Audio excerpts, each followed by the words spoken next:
NBA Finals Game 6 tonight. How will Steph respond? He went 0 for 9 from 3 in Game 5, his third most attempts without a make in his career. Which Jason Tatum shows up? The one who dominated in these playoffs until these finals?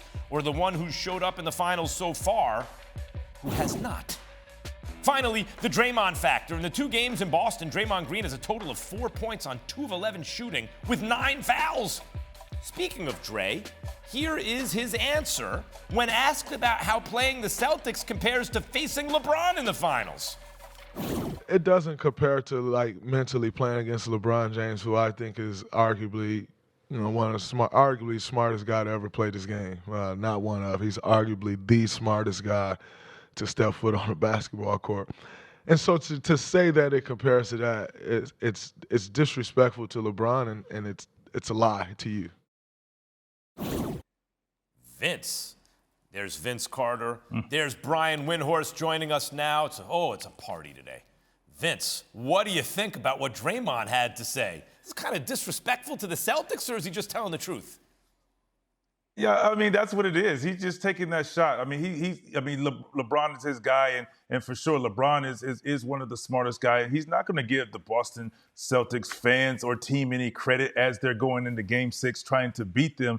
So I understand the angle of where he's coming from. I mean, at the end of the day, we're asked. The question is asked about the 3-1 lead, which is Wendy has talked about all day today about how they're going to approach this and not wanting to go back to San Francisco, giving a younger, hungry Boston Celtics team life more than anything.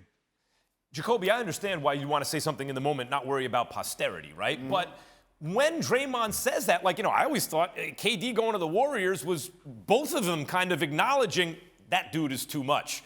Because they didn't beat him without KD. 2015, get out of here. No Kyrie, no Kevin Love. And then they lost in 16, right? Doesn't this, in a way, set it up to diminish beating the Celtics if they do it? I just love that we're here on ESPN Live with the Finals Game 6 tonight, and we're talking about LeBron James, who didn't even make the play-in. That is what we do here at this company. Yes. And I will also say this, though. In other words, we're smart. This is a little bit of a sub-diss towards the Celtics because it comes down to experience. Yes. You think about LeBron James' finals experience. He went to, a decade worth of finals in a row, and the Celtics, they've only played 62 collective finals games. Look at that 186 for the Warriors. So I think that Draymond is recognizing the greatness of LeBron, but at the same time, recognizing the inexperience of the Celtics. Wendy, this isn't the first time LeBron has heard something like this, is it?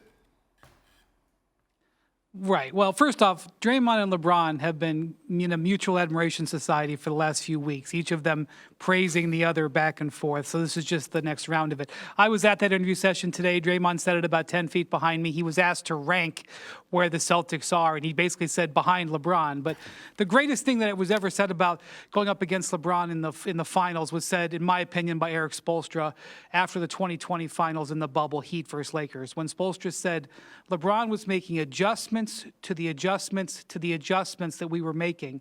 And when I tried to bluff making an adjustment, he knew I was bluffing. And that's essentially what Draymond was also saying. Yeah, LeBron, it's safe to say, has a fairly high basketball IQ. I think that's Vince, what's the number one thing the Celtics have to get right tonight?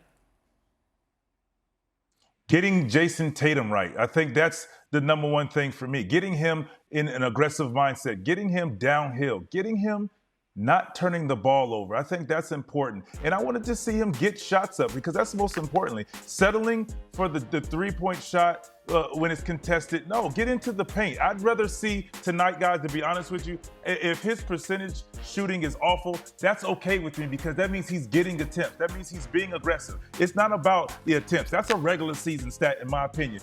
When the marbles and the championship is on the line, that's all I want to see from him is his aggression, getting into the paint, drawing fouls by being aggressive, not hunting for fouls. Really smart guy this morning on the radio on Keyshawn, J. Will, and Max. Tremendous show on the radio. Great show. Every morning listen.